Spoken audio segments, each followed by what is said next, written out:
Hello friends, मैं राशिद अली एक बार फिर आपका आपके अपने चैनल पॉलिटेक्निक क्लासेस में स्वागत करता हूं। तो फ्रेंड्स, जैसा आपको पता है कि इससे प्रीवियस हम 13 लेक्चर कवर कर चुके हैं। इसी क्रम में फ्रेंड्स आज हमारा 14 लेक्चर है।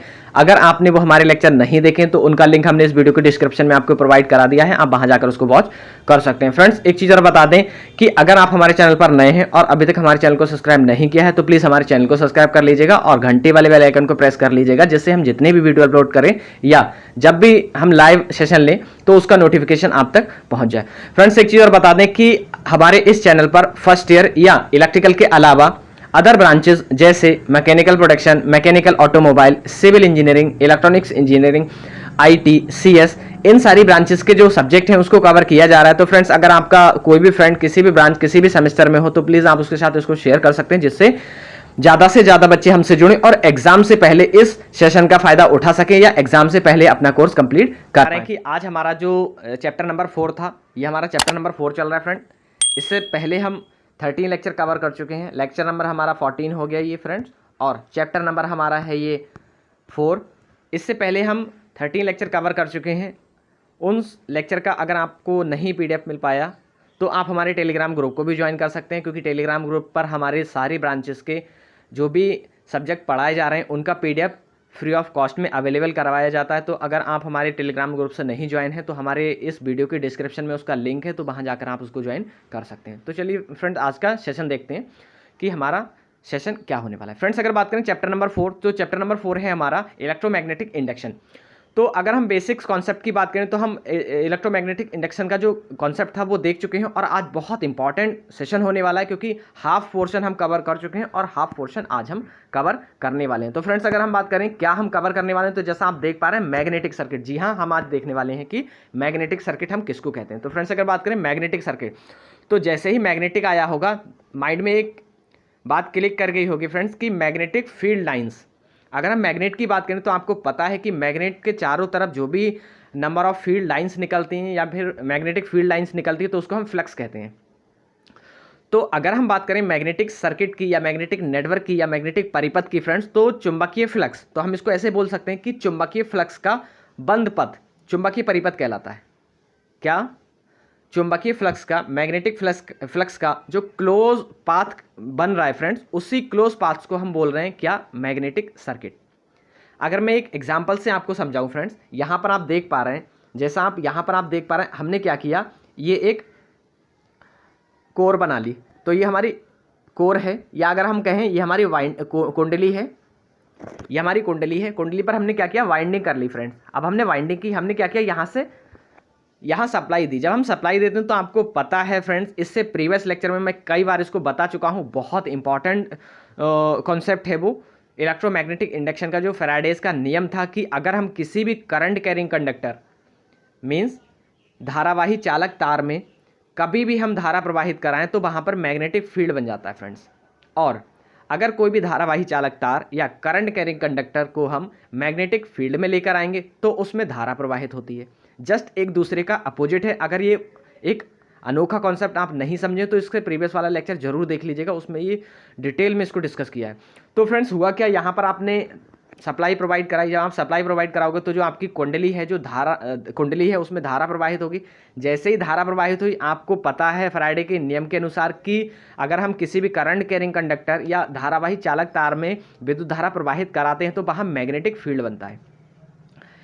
मैग्नेटिक फील्ड बनेगा तो क्या होगा फ्रेंड्स कि उसकी जो लाइन्स है, मैग्नेटिक फील्ड लाइन्स को ही आप फ्लक्स बोल रहे हो, तो क्या होगा, वो मैग्नेटिक फील्ड लाइन्स निकलना शुरू होंगी और सराउंडिंग पर उसके रोटेट होना शुरू होंगी। तो जहां भी उसको पाथ मिलेगा तो वो पाथ में ट्रेवल करना शुरू कर देंगे। तो अगर हम इस वाले रीजन की बात करें फ्रेंड्स, जो आप देख पा रहे हैं इस वाले में, यहाँ पर हमने क्या किया, सप्लाई दी। जब हम सप्लाई देंगे तो इस वाली कुंडली में हमारी धारा प्रवाहित होगी। जब धारा प्रवाहित होगी तो यहाँ पर मैग्नेटिक फील्ड बनेगा। जब मैग्नेटिक फील्ड बनेगा तो यहाँ से फ्लक्स हमारा ये जहाँ भी उसको पाथ मिलेगा उसमें वो सर्कुलेट होना शुरू हो जाएगा। और जहाँ मैग्नेटिक फील्ड लाइन को या फिर जहाँ हमारे फ्लक्स को क्लोज पाथ मिला उसी को हमने बोल दिया मैग्नेटिक सर्किट। तो ये है हमारा मैग्नेटिक सर्किट। अगर इंग्लिश की बात करें, क्योंकि बहुत सारे बच्चों के माइंड में कन्फ्यूजन बना रहता है कि सर हमको इंग्लिश में भी बताइए, हिंदी में भी बताइए, तो हम बेटा हम दोनों लैंग्वेज में लेकर आए हैं। बायलैंग्वेज होने वाला है इंग्लिश एंड हिंदी। तो एक बार हम इंग्लिश में देखते हैं इसको, फिर हिंदी पर आएंगे। Magnetic circuit can be defined as a route or path which is followed by a magnetic flux.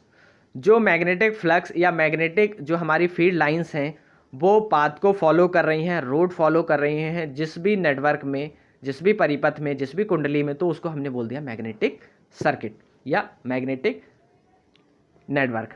अगर हम बात करें हिंदी की तो एक बार हिंदी पर आते हैं फ्रेंड्स। तो यहाँ देख लीजिए, जैसा आप देख पा रहे हैं कि चुंबकीय फ्लक्स का बंद पथ चुंबकीय परिपथ मैग्नेटिक फ्लक्स कहलाता है। यह या वह पथ जिस पर चुंबकीय फ्लक्स या चुंबकीय बल रेखाएं चलती हैं चुंबकीय परिपथ कहलाता है। फ्रेंड्स ये इसका हो गया डेफिनेशन। अगर हम बात करें कि हमने एग्जाम्पल दिखा रखे हैं तो डिफरेंट टाइप्स के हमने एग्जाम्पल दिखा रखे हैं। अगर हम कुंडली की बात करें, राउंडेबल कुंडली की बात करें तो हमारी राउंडेबल कुंडली आप देख सकते हैं कि यहाँ पर हमने क्या किया, एक जो हमारी कोर है उसको बनाया, कोर के ऊपर हमने क्या किया, वाइंडिंग कर दी। हमने कॉपर वायर से या जो भी हमारा कंडक्टिंग वायर है उससे हमने कॉपर हो गया, एल्युमिनियम हो गया, जो भी हमारा कंडक्टिंग वायर है, सिल्वर हो गया, उससे हमने क्या किया, वाइंडिंग कर दी। जब हम इसमें करंट फ्लो कराएंगे तो यहाँ पर मैग्नेटिक फील्ड जनरेट होना शुरू हो जाएगा, तो हम इस वाले सर्किट को बोलेंगे मैग्नेटिक सर्किट।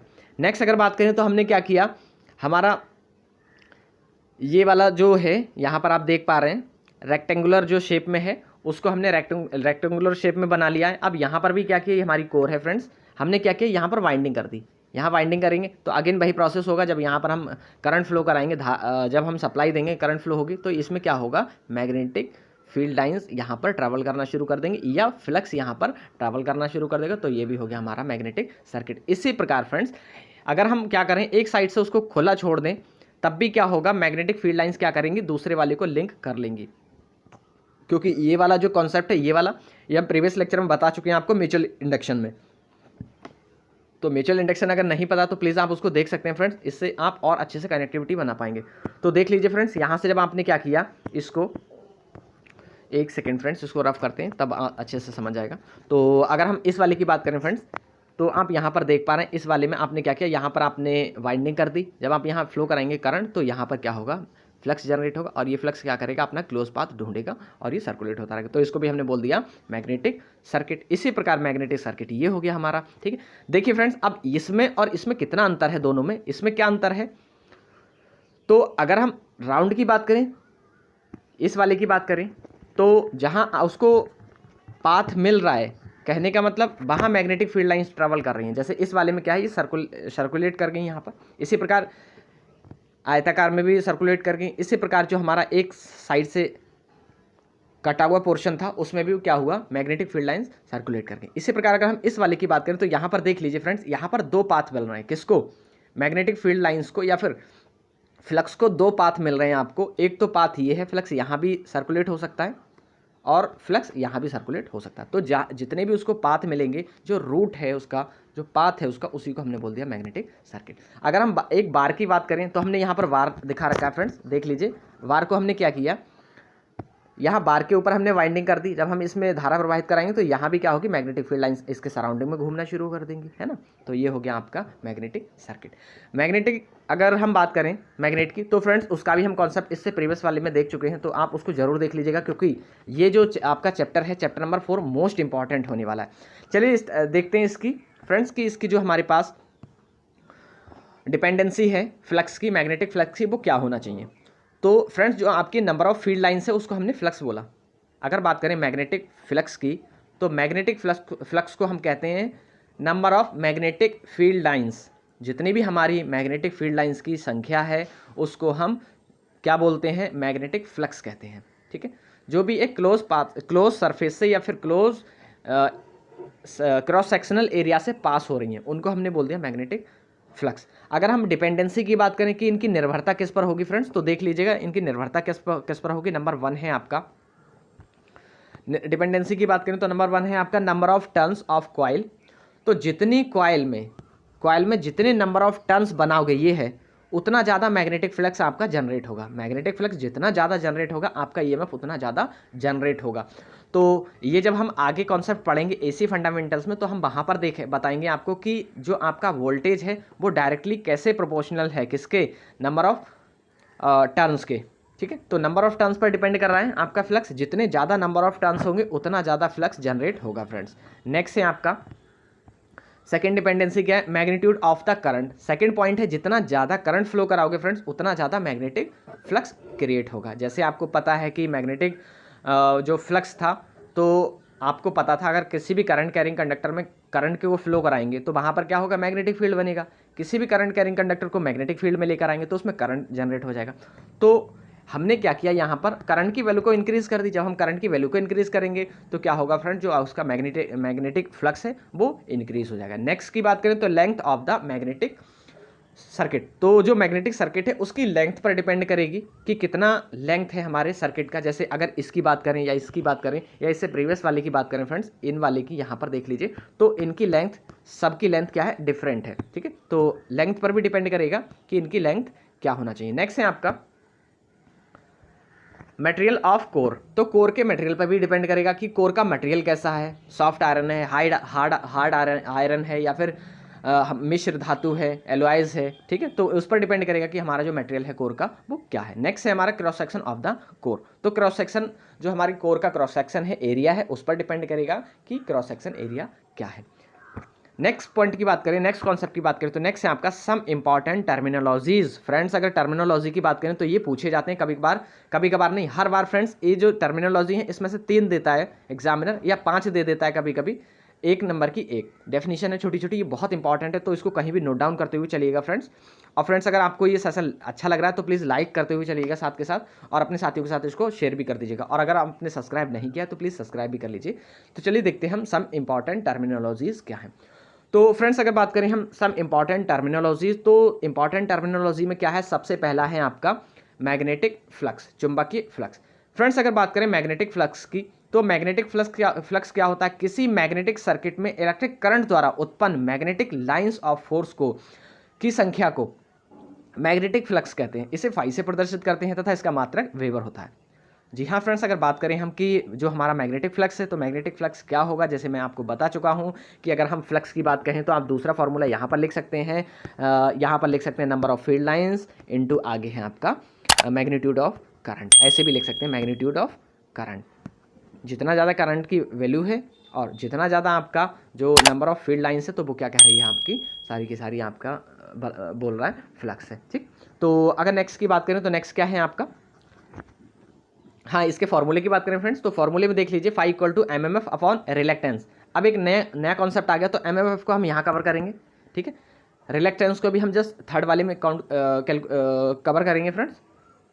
तो अगर हम बात करें इसके फॉर्मूले की, तो फार्मूला होता है हमारा इसका phi equal to MMF upon reluctance, where MMF equal to, या एमएमएफ किसको डिनोट कर रहा है फ्रेंड्स, तो एमएमएफ कर रहा है आपका मैग्नेटोमोटिव फोर्स। ठीक, मैग्नेटोमोटिव फोर्स वो होता है, जैसे हम इलेक्ट्रिकल सर्किट की बात करें तो आपने ईएमएफ देखा था। ईएमएफ क्या करता है, इलेक्ट्रॉन को फ्लो कराने के लिए प्रेशर क्रिएट करता है। अब यहाँ पर क्या करेगा, जो एमएमएफ है, एमएमएफ भी प्रेशर क्रिएट करेगा, पर जो आपका मैग्नेटिक फ्लक्स है उसको सेटअप होने के लिए मैग्नेटिक सर्किट के अंदर। फाई क्या है आपका, मैग्नेटिक फ्लक्स हो गया फ्रेंड्स। नेक्स्ट पॉइंट पर बढ़ते हैं फ्रेंड्स, तो नेक्स्ट है आपका मैग्नेटोमोटिव फोर्स या एमएमएफ। फ्रेंड्स अगर मैं आपको बता दूं फ्रेंड्स, हम जो सब्जेक्ट है ना उसको हम आपके जो सिलेबस है उसी के हिसाब से चल रहे हैं। बीटीयूपी बोर्ड के सिलेबस के अकॉर्डिंग चल रहे हैं। जितना कोर्स बीटीयूपी बोर्ड में है सारा की सारा हम कवर करा रहे हैं फ्रेंड्स। बहुत सारे चैनल्स मैंने खुद देखे हैं, अपने एक्सपीरियंस किया है कि वो आधा अधूरा पढ़ा रहे हैं, और बहुत सारा तो यही है कि जो बच्चे डिप्लोमा कर रहे हैं या जो बच्चे डिप्लोमा कर चुके हैं या पास आउट हो गए तो वही पढ़ा रहे हैं इसको। तो फ्रेंड्स हमारे पास एक बहुत अच्छी टीम है, जो हम लोग हैं, तो हम लोग ऑलरेडी एक शिक्षक हैं, तो हम सभी अपना 100% आपको दे रहे हैं, जिससे क्या हो कि आप एग्ज़ाम में बहुत अच्छा स्कोर कर पाएँ। हम खुद एक शिक्षक हैं, तो इस बिहाफ पे हमको पता है फ्रेंड्स कि किस आधार पर बच्चों को तैयार करना है, क्या देना है बच्चों को, कितना पढ़ाना है, कैसे पढ़ाना है फ्रेंड्स, और जो कॉम्पिटिटिव एग्ज़ाम होगा तो उसमें क्या क्या काम आने वाला है, तो हम उस प्रोस्पेक्टस से हम आपको पढ़ा रहे हैं। तो फ्रेंड्स आप अगर किसी भी ब्रांच से हैं तो अपने फ्रेंड के साथ भी इसको शेयर कर सकते हैं। तो चलिए स्टार्ट करते हैं नेक्स्ट कॉन्सेप्ट। नेक्स्ट कॉन्सेप्ट है आपका मैग्नेटोमोटिव फोर्स, एमएमएफ। तो फ्रेंड्स अगर बात करें एमएमएफ की, तो एमएमएफ क्या होता है, एमएमएफ वह चुंबकीय बल या मैग्नेटिक प्रेशर होता है जो मैग्नेटिक सर्किट में फ्लक्स सेटअप, जी हाँ मैंने आपको बता दिया फ्रेंड्स कि फ्लक्स को सेटअप करता है, ठीक है, या फ्लक्स, जिसको हम आपने क्या कहा, फ्लक्स को आप क्या बोलते हो, magnetic lines of force setup करने का प्रयास करता है, मैग्नेटोमोटिव फोर्स कहलाता है। फ्रेंड्स अगर बात करें मैग्नेटोमोटिव फोर्स की, तो मैग्नेटोमोटिव फोर्स होगा आपका कि वह एमएमएफ वह चुंबकीय बल या मैग्नेटिक प्रेशर होता है जो मैग्नेटिक सर्किट में फ्लक्स सेटअप करता है या फ्लक्स सेटअप होने का प्रयास करता है, मैग्नेटोमोटिव फोर्स कहलाता है, एमएमएफ कहलाता है। फ्रेंड्स अगर इसकी कंपेयर कराएं हम इलेक्ट्रिकल सर्किट से, तो इलेक्ट्रिकल सर्किट में जो काम ईएमएफ का होता है वही काम मैग्नेटिक सर्किट में आपका एमएमएफ करता है। ये बहुत इंपॉर्टेंट पॉइंट है, ये जेईई में पूछा जाता है फ्रेंड्स, तो इसको आप नोट डाउन करते हुए चलेगा। नेक्स्ट है आपका, अगर हम इसकी बात करें फॉर्मूले की, तो MMF equal to number of lines into current. तो नंबर ऑफ लाइंस को आपने एन से डिनोट कर दिया, जो आपकी टर्न है, नंबर ऑफ लाइंस जो निकल रही हैं उसकी बात करी जा रही है, ठीक है। नेक्स्ट है आपका करंट। अब अगर हम इसको डिनोट करें तो वेयर एन क्या है आपका, number of magnetic field lines, जिसको आपने फ्लक्स कह दिया, और आई क्या है आपका, करंट, ठीक है। इसका मात्रक क्या होगा फ्रेंड्स, तो इसका मात्रक हो जाएगा, एक एन का क्या होगा, टर्न्स, एक आई का एम्पियर, तो 80 लिख दो या एम्पियर टर्न बोल दो। नेक्स्ट है आपका रिलक्टेंस। तो चलिए रिलक्टेंस देखते हैं फ्रेंड्स। तो रिलक्टेंस है आपका पदार्थ का वह गुण जो अपने में से चुंबकीय फ्लक्स में उत्पन्न या सेटअप होने का विरोध करता है या मैग्नेटिक फ्लक्स के पथ में अवरोध को रिलक्टेंस कहते हैं। फ्रेंड्स अगर आप एक प्रकार से 3 डेफिनेशन एक ही लाइन में आपके लगी हुई हैं, तो अगर हम इस वाले की बात करें तो यहाँ पर बोला जा रहा है कि ये पदार्थ का गुण है। कौन सा गुण है, जो क्या करे, अपने में से जो फ्लक्स उत्पन्न हो रहा है या पास हो रहा है या सेटअप हो रहा है, जो उसके अंदर जो भी पदार्थ के अंदर सेटअप हो रहा है, तो उसका कुछ ऐसा गुण होगा जो क्या करेगा, उसका विरोध करेगा, अपोज करेगा। एक तो ये डेफिनेशन हो गई। नेक्स्ट है आपकी मैग्नेटिक फ्लक्स के पथ में अवरोध क्रिएट कर रहा है, मतलब रजिस्ट कर रहा है, उसके मतलब फ्लो होने में बाधा क्रिएट कर रहा है। तो जो बाधा उत्पन्न हो रही है फ्रेंड्स मैग्नेटिक फ्लक्स को फ्लो होने के लिए, तो वही हमारा रिलक्टेंस हो गया। अब फ्रेंड्स ये किसका अपोजिट होता है, अगर हम इलेक्ट्रिकल सर्किट की बात करें तो इलेक्ट्रिकल सर्किट में हमारा रेजिस्टेंस होता है, और मैग्नेटिक सर्किट की बात करें तो रेजिस्टेंस का काम हमारा मैग्नेटिक सर्किट में रिलक्टेंस करता है। फ्रेंड्स ये कभी कभार एनालॉगी आ जाती है, तो प्लीज़ आप इसको भी नोट डाउन करते हुए चलिएगा कि इलेक्ट्रिक सर्किट में क्या है, इलेक्ट्रिकल सर्किट में, और मैग्नेटिक सर्किट में कौन क्या काम कर रहा है, ठीक है। जैसे इससे पहले भी मैं बता चुका हूँ कि जो एमएमएफ है वो इलेक्ट्रिकल सर्किट में ईएमएफ का काम करता है, और मैग्नेटिक सर्किट में वही काम एमएमएफ करता है, ठीक है।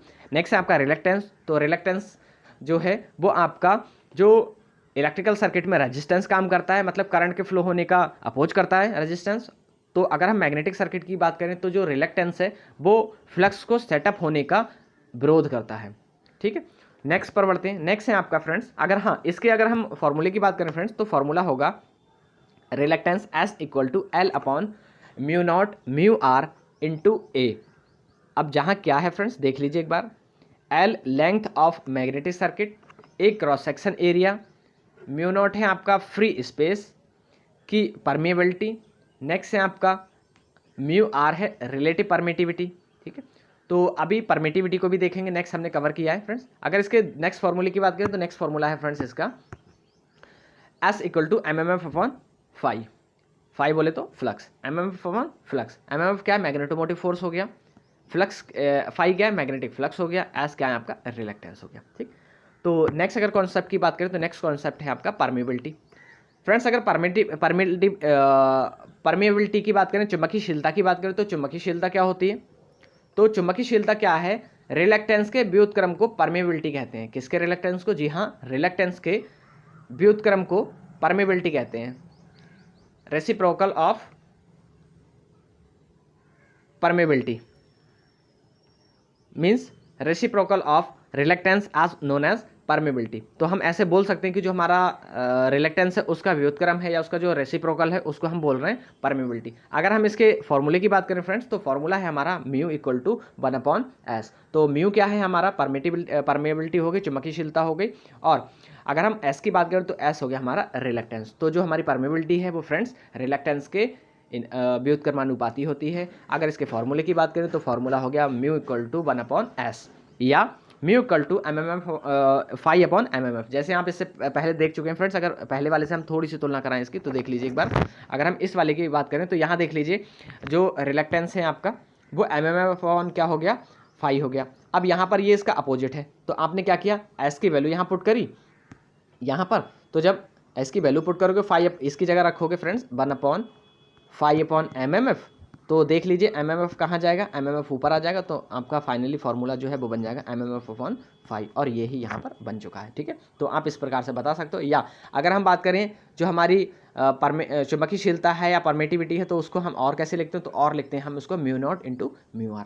μ0 क्या है, आपकी फ्री स्पेस की परमिएबिलिटी हो गई, और जो r है वो रिलेटिव परमिटिविटी हो गई, परमिएबिलिटी हो गई। ठीक है, तो परमिएबिलिटी अभी आगे हम रिलेटिव और फ्री स्पेस की देखने वाले हैं, कैलकुलेट करने वाले हैं। अगर इसके मात्रक की बात करें तो फाई का क्या होगा, वेबर हो जाएगा, और अगर हम एमएमएफ की बात करें तो होता है हमारा एम्पियर इंटू टर्म। ठीक है, नेक्स्ट पर बढ़ते हैं फ्रेंड्स। तो नेक्स्ट है आपका निरपेक्ष की चुंबकीयशीलता या फिर एब्सोल्यूट परमिएबिलिटी। अगर हम एब्सोल्यूट परमिएबिलिटी की बात करें तो देख लीजिए एब्सोल्यूट का मतलब क्या है फ्रेंड्स, तो एक बार देख लीजिए।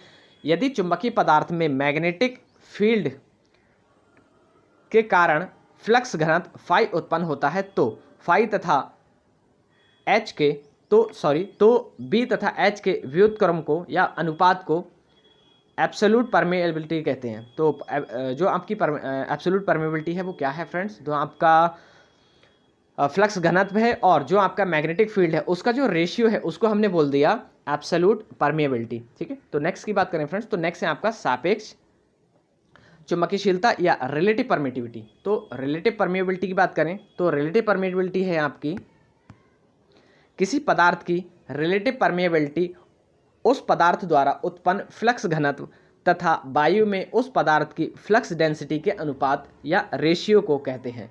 इसे μr से प्रदर्शित करते हैं। तो अगर बात करें फ्रेंड्स कि ये किसका रिलेशन की बात कही गई है, तो जो बोला गया है यहाँ पर देख लीजिए उस पदार्थ द्वारा फ्लक्स घनत्व फ्लक्स डेंसिटी वायु में उस पदार्थ की फ्लक्स डेंसिटी के अनुपात। मतलब पहले तो पदार्थ की फ्लक्स डेंसिटी क्या है, पदार्थ की फ्लक्स डेंसिटी, और वायु में उस पदार्थ की फ्लक्स डेंसिटी क्या है, तो इस रेशियो को उसने बोल दिया, हमने बोला क्या बोला हमने, रिलेटिव परमेबिलिटी।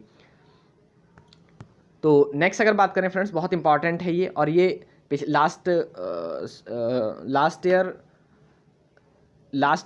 ये पूछा गया था फ्रेंड्स। ये वाला न्यूमेरिकल जो आपके सामने है, तो इसको आप अच्छे से अपने कॉपी में नोट डाउन कर लीजिएगा। प्रेरणिक परिपथों में धारा की वृद्धि तथा ह्रास कैसे निकालेंगे, ये पूछा जाएगा। अगर हम rise and decay of current की बात करें इन इंडक्टिव सर्किट, तो हम कैसे बताएंगे कि हमारा राइज करंट कैसे है और डिके करंट कैसे हो रहा है। तो पहले मैं एक आधार बनाऊं फ्रेंड्स, ये है हमारा एक आधार। ठीक है, अब आपको पता है कि अगर हम करंट की बात करें तो जो करंट है अल्टरनेटिंग करंट की बात कर रहे हैं अभी हम, तो अल्टरनेटिंग करंट कैसे जा रही है, कुछ ऐसे निकल रही है फ्रेंड्स। अभी जब हम एसी फंडामेंटल्स में पढ़ेंगे या एसी सर्किट एनालिसिस में देखेंगे तब वहाँ पर हम उसकी वेवफॉर्म को देखेंगे। तो अगर वेवफॉर्म की बात करें हम एसी की, तो कुछ इस तरह से हो रही है। तो फ्रेंड्स यहाँ पर क्या बोल रहा है वो, तो यहाँ पर वो बोल रहा है कि जो आपका राइज टाइम है, राइज का मतलब क्या हुआ, बढ़ना। तो जो जीरो से अगर हम सिर्फ एक साइकिल की बात करें या हाफ साइकिल की बात करें, तो मैं इसको रफ करता हूँ, इस वाली साइकिल को, सिर्फ हाफ साइकिल की बात की हमने। तो अगर मैं हाफ साइकिल की बात करूँ फ्रेंड्स, तो यहाँ से क्या है, ये जीरो है, और ये कौन सी पोजीशन है, ये मैक्सिमम पोजीशन हो गई किसी भी साइकिल की। ठीक है, पीक बोलते हैं ना, पीक पॉइंट, तो ये आपकी मैक्सिमम पोजीशन हो गई। तो जो राइज टाइम है, राइज करंट कौन सा होता है, जो जीरो से मैक्सिमम पोजीशन पर जा रहा है, तो इसको हमने बोल दिया राइज करंट। और डिके करंट क्या होगा, जो मैक्सिमम से जीरो पर आ रहा है, ये डिके हो गया। तो अगर हम इस वेवफॉर्म की बात करें तो यहाँ पर ये हमारा राइज करंट हो गया और ये हो गया हमारा डिके करंट।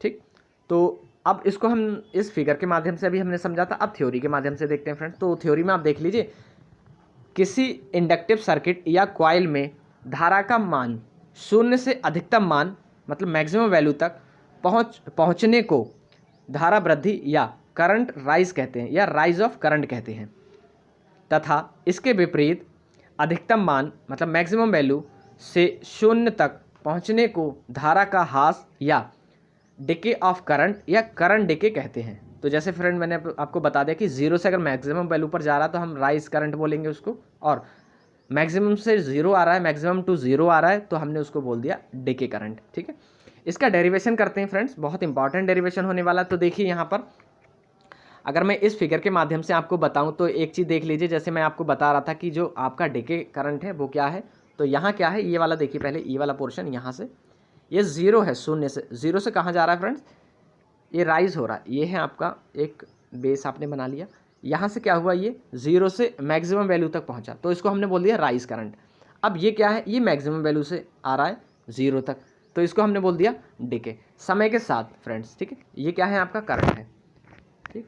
तो इसमें दोनों काउंट हो गए, आप कैलकुलेट, दोनों इंक्लूड हो गए, राइज करंट भी और डीके करंट भी। अब हम इसके डेरिवेशन को करते हैं फ्रेंड्स। अगर हम बात करें इस सर्किट की, तो पहले सर्किट में हम देख लेते हैं सर्किट में क्या क्या लिया गया है। तो सर्किट में देख लीजिए, यहाँ पर आपका जो सर्किट है उसमें है आपका बैटरी कनेक्टेड है फ्रेंड्स, ईएमएफ लगा हुआ है बैटरी का, ई जिसको हमने कह दिया, ई क्या है फ्रेंड्स, आपका ईएमएफ हो गया, ठीक। अगर नेक्स्ट की बात करें तो नेक्स्ट है आपका आर, आर क्या है आपका रेजिस्टेंस हो गया फ्रेंड्स, रजिस्टिव लोड हो गया। अगर हम एल की बात करें तो एल इंडक्टिव लोड हो गया या इंडक्टर हो गया, ठीक है। अगर हम बात करें ए क्या है, यहाँ पर हमारा गैल्वेनोमीटर लगा हुआ है या अमीटर हम बोल सकते हैं, गैल्वेनोमीटर तो नहीं बोलेंगे, अमीटर ज़्यादा अच्छा रहेगा। यहाँ पर हमारा अमीटर लगा हुआ है जो हमारी करंट को बताएगा, मेज़र करेगा। यहाँ हमारा स्विच लगा हुआ है फ्रेंड्स। अगर हम इस स्विच की बात करें तो मान लीजिए अगर हमको स्विच को ऑन करना होगा तो हम क्या करेंगे, तब हम इसको इधर लगाएंगे स्विच को, फिर ऑन हो जाएगा। अगर हमको ऑफ करना होगा तो इस स्विच को हम क्या करेंगे, इधर लगा देंगे, तो क्या होगा, ये वाला डिस्कनेक्टेड हो जाएगा, ठीक, पोर्शन। तो अगर हम बात करें फ्रेंड्स कि अभी जो हमारा स्विच है, स्विच को हमने ऑन किया है या फिर ऑन नहीं किया है, ऑन करने से पहले जो टी था, तो टी का मान शून्य होगा कि करंट फ्लो होने में, और साथ के साथ अगर आपने स्विच को ऑन नहीं किया है तो करंट की वैल्यू भी ज़ीरो होगी आपके सर्किट में, है ना। तो ये वाली कंडीशन को अगर पकड़ कर रखिएगा, आगे इसका यूज़ करेंगे। तो अगर हम इस थ्योरी की बात करें फ्रेंड्स इसके, तो एक बार थ्योरी पर बढ़ते हैं। तो देख लीजिए, माना इंडक्टिव नेटवर्क में आर ओम प्रतिरोध, कॉमा एल हेनरी प्रेरकत्व या प्रेरकत्व के साथ श्रेणी क्रम में जो आपका रजिस्टेंस है, आर रजिस्टेंस प्रतिरोध है, उसके श्रेणी क्रम में आप इंडक्टर एल को प्लेस करोगे, ठीक है, श्रेणी क्रम में जोड़ा जाता है। और बैटरी का ईएमएफ ई है, ई वोल्ट होता है। यदि स्विच एस क्लोज हो तो मतलब बंद हो, अगर स्विच एस बंद होगा फ्रेंड्स तो क्या होगा, तो होगा आपका, देखिए स्विच बंद होने का सिंबल आप बना लीजिएगा। स्विच कैसे बंद होता है, स्विच अगर बंद करना होता है तो यहाँ से ऐसे लगाते हैं, ऐसे इधर, एक सेकेंड, ये यहाँ पर ऐसे तीर का निशान, ठीक है। अब क्या हो गया, स्विच बंद हो गया। स्विच बंद है तो क्या करेंगे फ्रेंड्स, जब स्विच बंद होगा तो देख लीजिए इंडक्टर के अक्रॉस वोल्टेज, पहले हम इंडक्टर के अक्रॉस वोल्टेज देखते हैं। तो यहाँ पर देख लीजिए, ये इंडक्टर है, इंडक्टर के अक्रॉस वोल्टेज क्या होगा, ईएमएफ क्या होगा, -L di/dt, आपको पता है, लेंज लॉ है ये। नेक्स्ट है आपका रजिस्टेंस के अक्रॉस वोल्टेज। फ्रेंड्स अगर आप ये वाला नहीं देख पाए हैं लेंज लॉ, तो इससे प्रीवियस लेक्चर में हम उसको कवर कर चुके हैं, वहाँ भी देख लीजिएगा। तो अगर हम नेक्स्ट की बात करें तो नेक्स्ट क्या है आपका रजिस्टेंस के अक्रॉस वोल्टेज। तो रजिस्टेंस के अक्रॉस वोल्टेज क्या होगी, IR होगी फ्रेंड्स। आप करेंगे नाउ अप्लाई, तो क्या अप्लाई करेंगे, नाउ अप्लाई KVL अप्लाई कीजिए इस वाले में फ्रेंड्स। अगर हम इसमें KVL अप्लाई करेंगे तो क्या होगा, एक बार मैं इसको रफ कर रहा हूँ, फिर मैं कर रहा हूँ KVL अप्लाई यहाँ पर। तो फ्रेंड्स जब ये क्लोज है पाथ, जब ये सर्किट क्लोज है तो यहाँ पर करिए KVL अप्लाई कीजिए। KVL अप्लाई करोगे तो E -IR -di/dt equal to 0। अगर हम इसको सिंप्लीफाई करेंगे तो E बराबर कितना हो जाएगा फ्रेंड्स, I अगर कॉमन ले लोगे तो आ जाएगा, या फिर अगर हम नहीं भी लेंगे कॉमन तो ऐसे ही छोड़ दीजिए, IR हो गया प्लस L di/dt, ये हमारे पास आ गई। तो अगर देख लीजिए यहाँ पर हमने क्या किया फ्रेंड्स, यहाँ पर हमने अप्लाई किया KVL। जब हम KVL अप्लाई करेंगे तो ये वाली हमारे पास इक्वेशन आ गई फ्रेंड्स, जैसा आप देख पा रहे हैं फ्रेंड्स। तो यहाँ ये वाली इक्वेशन हमारे पास आ चुकी है। उसके बाद हम क्या करेंगे, इस वाली टर्म को इक्वल टू के बराबर के निशान को उधर पहुँचा देंगे, तो ये माइनस की हो जाएगी।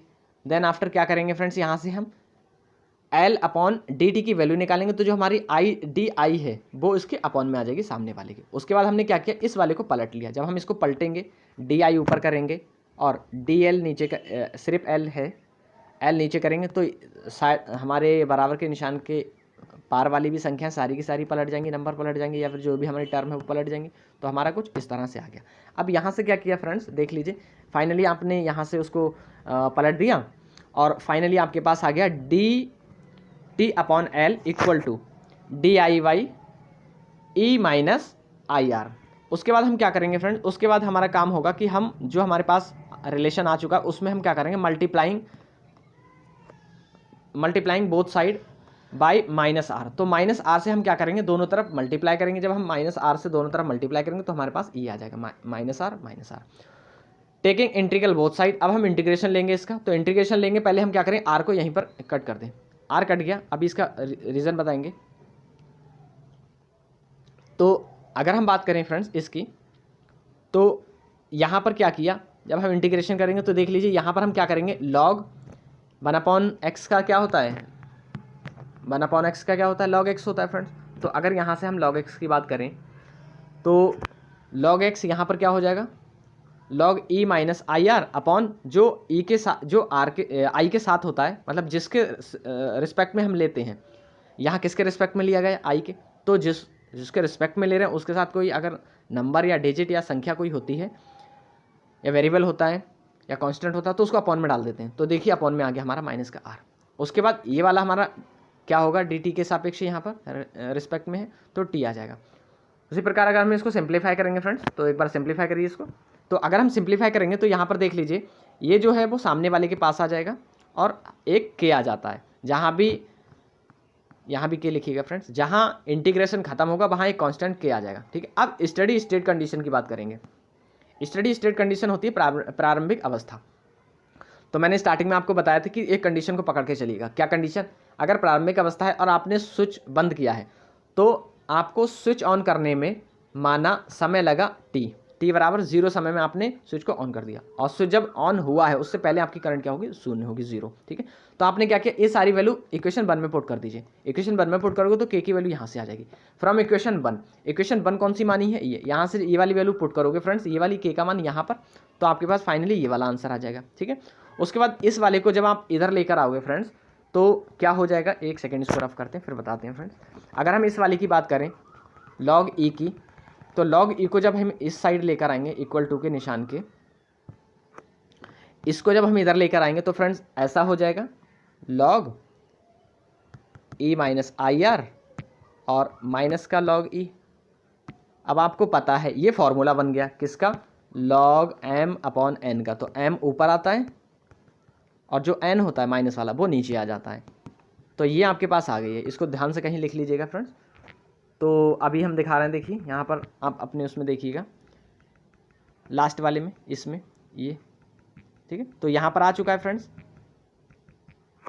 एक सेकेंड इसको, हाँ यहाँ पर आ गया फ्रेंड्स। अब आप क्या करोगे, टेकिंग एंटी लॉग। अब आपने क्या किया, एंटी लॉग ले लिया। एंटी लॉग जब आप लोगे तो एंटी लॉग में देखिएगा लॉग क्या करेगा, लॉग यहाँ से हट जाएगा और सामने जो भी उसके नंबर होता है या जो भी उसके डिजिट होती है या जो भी वेरिएबल होता है उसके पास पहुंचकर वो क्या करता है, उसकी पावर e की पावर में वो बन जाता है। तो e की पावर में आ जाएगा आपका t।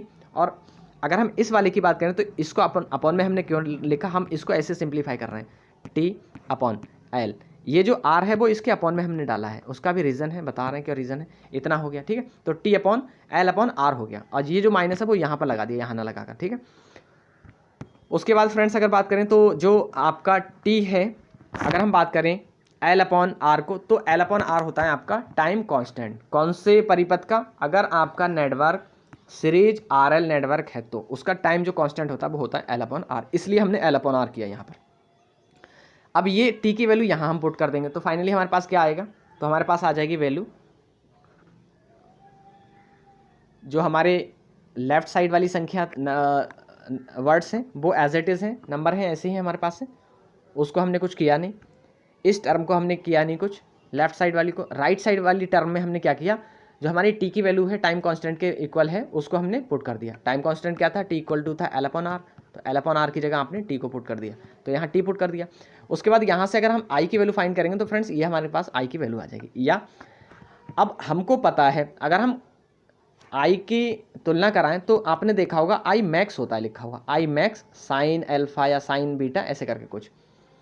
तो अगर हम बात करें आई मैक्स की, तो जो आपकी मल्टीप्लाई में जो नंबर है, जो संख्या है, जो टर्म है, तो वो क्या है, आपकी मैक्सिमम वैल्यू है किसकी, करंट की। तो करंट की मैक्सिमम वैल्यू इक्वल टू हो गया E अपॉन R, धारा का अधिकतम मान। ये हो गया आपका मैक्सिमम करंट, मतलब राइज करंट हो गया ये आपका। ठीक है, अब राइज करंट में आप क्या करोगे फ्रेंड्स, आप इसको पुट कर दोगे मैक्सिमम करंट है, अभी ये राइज नहीं, अभी बता रहा है राइज करंट कौन सा होगा, ये मैक्सिमम करंट है फ्रेंड। अगर हम बात करें उसको आप पुट करोगे इस वाली इक्वेशन में, तो इस इक्वेशन में पुट करोगे तो यहाँ पर आ जाएगा आई मैक्स, ठीक है। उसके बाद अगर हम बात करें यदि T equal to time constant put कर दें, अगर हमने small T equal to capital T put किया तो क्या होगा, यहाँ से ये दोनों कट जाएंगे और आपके पास माइनस का 1 आ जाएगा, माइनस का 1 आ जाएगा। तो माइनस की पावर किसी की होती है तो वो अपन में जाकर प्लस की बना देता है, और जब प्लस की बनेगी तो अगर वहाँ से आप आंसर निकालोगे तो आंसर तुमको पता है ई की वैल्यू कितनी होती है, 2.718 हो गया, ठीक है। तो बहुत सारे बच्चों को कन्फ्यूजन रहता है फ्रेंड्स, बने रहिएगा, क्योंकि बहुत सारे ऐसे चैनल्स हैं जहाँ पर आपका टू द पॉइंट नहीं पढ़ाया जा रहा है। तो मैं बुराई तो नहीं कर रहा हूँ, पर आप खुद ही देख सकते हैं कि हमारे यहाँ कितना अच्छा कंटेंट आपको दिया जा रहा है, साथ के साथ अदर जो सब्जेक्ट चल रहे हैं उनका भी बहुत अच्छा कंटेंट आपको दिया जा रहा है। फ्रेंड्स अगर बात करें तो फाइनली जब आप इसको कैलकुलेट करोगे तो आपके पास जो आंसर है वो कुछ इस तरह से आ जाएगा, इतना आ जाएगा। और यही क्या है, सर्किट का टाइम कांस्टेंट वह टाइम होता है जब सर्किट में धारा का अधिकतम मान 63.22% होता है, ठीक है। अब यहाँ से आपका टाइम कांस्टेंट भी आ गया, यहाँ से अधिकतम मान भी आ गया, न्यूनतम मान तो आपको पता है 0 है, तीनों इसमें कैलकुलेट हो गए, ठीक है। तो ये क्वेश्चन आता है फ्रेंड्स कि आप टाइम कांस्टेंट और राइज टाइम, डिके टाइम के बारे में बताइए, ये पूरा डेरिवेशन आपको करना होगा, 5 मार्क्स इसके लिए आपको मिलने वाले हैं। नेक्स्ट की बात करें, लास्ट है आपका ये कॉन्सेप्ट, और बहुत अच्छा कॉन्सेप्ट है, ये भी आपका पूछा जाता है कि जो आपका इंडक्टर है उसमें एनर्जी स्टोर कितनी की जाती है, या फिर कितनी एनर्जी स्टोर इंडक्टर में होती है। तो ये है आपका इंडक्टिव कॉइल, देख लीजिए ये है आपकी इंडक्टिव कॉइल, ठीक है। इंडक्टर हो गया।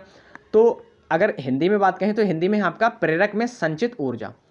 तो अब हमने क्या किया, यहाँ पर देख लीजिए ये है आपका इंडक्टर, इंडक्टिव एक कॉइल बना लीजिएगा, ये है इंडक्टर, और यहाँ पर आप बना लीजिएगा फ्रेंड्स, ये है इसकी सप्लाई, यहाँ से हमने सप्लाई इसको दे दी, ये है इंडक्टर, ठीक। यहाँ लिखा हुआ माना किसी इंडक्टर की धारा t सेकेंड में 0 से I एम्पियर हो जाती है, तो इंडक्टर की वोल्टेज या इंड्यूस्ड वोल्टेज क्या होगी। तो पहले हम क्या कर रहे हैं, वोल्टेज बाद में निकालेंगे, इसकी वोल्टेज हम बाद में निकालेंगे, पहले हम क्या कर रहे हैं फ्रेंड्स, पहले हम औसत धारा निकाल लेते हैं। तो औसत धारा क्या होगी, एवरेज करंट क्या होगी, 0 टू I जा रहा है अपॉन 2, औसत कैसे निकालते हैं, जितने नंबर होते हैं उतने से डिवाइड कर देते हैं, तो ये आ गई एवरेज करंट आ गई आपकी I/2। उसके बाद यदि किसी कुंडली में धारा 0 से बढ़कर I एम्पियर हो जाती है, तो उसमें उत्पन्न EMF का मान, या EMF का मान बोलो या ये वाली लाइन लिख लो ऊपर वाली, इसमें से कोई एक लाइन आपको लिखना होगी फ्रेंड्स, ठीक है। मैं दोनों ही लिख कर चला हूँ, जो आपको अच्छी लगे उस हिसाब से आप उसको अपने हिसाब से उसको एडजस्ट कर सकते हैं। तो अगर हम नेक्स्ट की बात करें, नेक्स्ट वाले की, तो यहाँ पर नेक्स्ट वाला देखिएगा एक बार, मैं इसको थोड़ा सरफ करूँ फ्रेंड्स। तो अगर मैं सेकंड वाले को कहूँ, नेक्स्ट वाले को, तो यहाँ देख लीजिए यदि किसी कॉइल में धारा 0 से बढ़कर I एम्पियर हो जाती है तो उसमें उत्पन्न EMF, तो EMF क्या होगा आपको पता है क्या होता है। अगर EMF की बात करें इंडक्टर के, तो di/dt होता है, आपको पता है। और करंट कहाँ से कहाँ जा रही है, करंट जा रही है 0 से I, और di क्या है आपका, di या डेल I, तो मतलब जो करंट राइज हो रही है, मतलब वैल्यू उसकी क्या थी, starting value minus last value, और अपॉन में क्या समय क्या लगा, और लास्ट में क्या समय लगा। तो देख लीजिए यही आया यहाँ पर, ठीक है। तो अगर हम DI की बात करें तो DI क्या होता है, DI क्या होता है, डिफरेंस होता है। तो करंट का डिफरेंस होगा और समय का भी डिफरेंस होगा। तो यहाँ पर अगर हम फाइनली 0 की वैल्यू हटा दें तो यहाँ पर आ जाएगा हमारा माइनस, ये वाला माइनस इसको प्लस बना देगा, और आएगा LI/T। इतनी वैल्यू हमारे पास आ गई वोल्टेज की, वोल्टेज की वैल्यू हमारे पास आ चुकी है LI/T, ठीक है। उसके बाद अगर हम पावर की बात करें फ्रेंड्स, तो पावर है हमारे पास, पावर क्या है हमारे पास, पावर है BI, ठीक है। जैसा आपको पता है कि पावर क्या होती है, BI होती है। अब यहाँ से हमने क्या किया, B की वैल्यू ये वाली पुट कर दी, I की वैल्यू जो हमारी थी वो हमने यहाँ पुट कर दी। अब जब हम इसको फाइनलाइजेशन करेंगे इसका, तो I 2 बार है तो I² हो जाएगा अपॉन 2L हो जाएगा, 2T हो जाएगा अपॉन में। एनर्जी क्या होती है फ्रेंड्स, एनर्जी होती है पावर इनटू समय। अगर हम पावर की बात करें तो पावर क्या होती है, एनर्जी अपॉन टाइम, यही होता है। तो हम यहाँ से क्या निकालना है, एनर्जी निकालना है। तो एनर्जी क्या हो जाएगी हमारी, एनर्जी हो जाएगी पावर इनटू समय या फिर टाइम। तो यहाँ पर हमने क्या किया, पावर इनटू टाइम कर लिया। पावर कितनी आ गई हमारी, पावर ये आ गई हमारी। समय क्या है, T है, T से T कैंसिल हो जाएगा, और जब T से T कैंसिल होगा तो हमारे पास क्या बचा, हमारे पास बचा फाइनली LI²/2। यह ऊर्जा कॉइल या इंडक्टर की मैग्नेटिक फील्ड में स्टोर हो जाती है। और कौन सी ऊर्जा स्टोर हो जाती है, यही वाली ऊर्जा स्टोर हो जाती है फ्रेंड्स। तो अगर हम बात करें, इसके बहुत सारे एग्जाम्पल हैं, तो अभी हम एग्जाम्पल की भी बात करेंगे। ये पावर है फ्रेंड्स, और ये किस में स्टोर हो रही है, आपकी इंडक्टिव कॉइल में। तो अगर हम बात करें इंडक्टिव कॉइल, तो आपने देखा होगा कि जो चोक कॉइल होती है, चोक कॉइल में क्या होता है कि इनिशिएट करने के लिए ऊर्जा दी जाती है। जैसे पहले जो फंटी वाली ट्यूबलाइट चलती थी, जो एक स्ट्रिक्ट टाइप की होती थी, फंटी जिसको बोला जाता था, फंटी वाली ट्यूबलाइट, तो उसमें ये यूज़ होती थी फ्रेंड्स। तो अगर हम बात करें ऊर्जा की, तो ऊर्जा क्या होगी, E=12 Li²। और वो क्या करती थी उस ट्यूबलाइट में, तो वो क्या करती थी, इनिशिएट करती थी, मतलब इनिशियली वो ऊर्जा प्रदान करती थी। ये ऊर्जा इतनी ज़्यादा इकट्ठी कर लेती है वो चोक या फिर जो भी इंडक्टर है वो, और जब अगर ज़रूरत होती तो वो क्या करता है, उसको डिस्चार्ज कर देता है। तो फ्रेंड्स ये रहा आज का सेशन। नेक्स्ट सेशन में जल्द ही मिलेंगे फ्रेंड्स। अगर आपको ये जानना है कि हमारे चैनल पर और क्या क्या ब्रांचेस के कोर्स चल रहे हैं तो एक बार देख लीजिएगा फ्रेंड्स। ये है सिविल इंजीनियरिंग का के सब्जेक्ट, ये है फ्रेंड्स, ये है मैकेनिकल इंजीनियरिंग के सब्जेक्ट फ्रेंड्स। अगर इलेक्ट्रिकल इंजीनियरिंग की बात करें तो ये हैं आपके इलेक्ट्रिकल इंजीनियरिंग के कोर्स फ्रेंड्स। अगर आपको कोई और भी स्टार्ट करवाना है तो आप कमेंट बॉक्स में अपना सजेशन दे सकते हैं कि हमको और कि आपको किसकी रिक्वायरमेंट है या कौन सा आपको सब्जेक्ट चाहिए, तो उसको हम जल्द ही शुरू करा देंगे फ्रेंड्स। तो कैसा लगा आज का सेशन फ्रेंड्स, अगर अच्छा लगा होगा तो लाइक कर दीजिएगा, शेयर कर दीजिएगा और सब्सक्राइब कर लीजिएगा। Thank you.